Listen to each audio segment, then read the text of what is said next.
Hello students, welcome back. आइए third type of ratios के बारे में हम डिस्कस करते हैं, दैट इज एक्टिविटी रेशियोज़। ये सबसे बड़ा रेशियोज़ है, इसके अंदर 6 फॉर्मूलाज है, राइट। सबसे पहला तीन रेशियोज़ को हम एक कैटेगरी में कैटेगराइज करेंगे, that is inventory turnover ratio, trade receivable turnover ratio and trade payable turnover ratio. बाकी के तीन जो रेशियोज़ है उसको हम एक कैटेगरी में कैटेगराइज करेंगे। आइए सबसे पहले देखते हैं inventory turnover ratio. Inventory means stock, right. तो cost of revenue from operation divide by average inventory. अगर इन्वेंट्री के बारे में बोला है तो एवरेज इन्वेंट्री से डिवाइड कीजिए। अगर ट्रेड रिसीवेबल के बारे में बोला है तो एवरेज टीआर से डिवाइड कीजिए। ट्रेड पेएबल के बारे में बोला है तो एवरेज टीपी से डिवाइड कीजिए। कॉस्ट ऑफ रेवेन्यू आप कैसे निकालते हैं? कॉस्ट निकालना है तो सेल्स माइनस जीपी, ठीक है। और एवरेज इन्वेंट्री निकालने का फॉर्मूला है opening inventory plus closing inventory divide by 2। Cost directly दिया हुआ है तो ठीक है, नहीं तो सेल्स माइनस जीपी करोगे तो आपको मिल जाएगा cost of revenue from operation divide bye AI. AI कैसे निकालना है?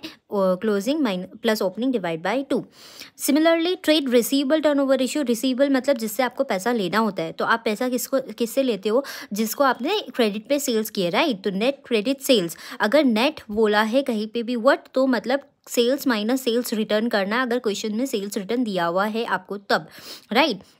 तो net credit sales by average trade receivable. अब देखिए वापस एवरेज ट्रेड रिसीवेबल है तो एवरेज ट्रेड रिसीवेबल निकालने का फॉर्मूला है opening trade receivable plus closing trade receivable divide by 2। Average collection period तो क्या है, जो आपका यहाँ पे आंसर आता है, जो रेशियो आता है उसको आपको डिवाइड करना होता है फ्रॉम अगर नंबर ऑफ डेज में आपको कलेक्शन पीरियड बोला है तो 365 डिवाइड बाई जो भी रेशियो आया था। अगर वीक्स में बोला है तो 52 बाई जो भी रेशियो आया था। अगर आपको मंथ्स में बोला है तो 12 बाई जो भी रेशियो आया था, okay.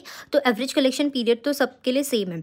Now trade payable turnover ratio क्या होता है? ट्रेड पेएबल, पेएबल मतलब आपको जिसको पैसा पे करना है, जिससे आपने क्रेडिट पे परचेज करके लाए हो, ठीक है। तो नेट क्रेडिट परचेज मीन्स आपने जो परचेज किया माइनस परचेज रिटर्न, अगर क्वेश्चन में दिया हुआ है तो divide by average trade payable. अब एवरेज ट्रेड पेएबल कैसे निकलता है? Opening trade payable plus closing trade payable divide by 2।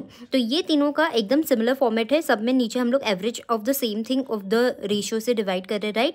अब तीन फॉर्मूलाज और है, fix asset turnover ratio, net asset turnover ratio and working capital turnover ratio. तीनों में एक सिमिलैरिटी है, तीनों में ऊपर न्यूमरेटर में जो है वो है नेट सेल्स, ठीक है।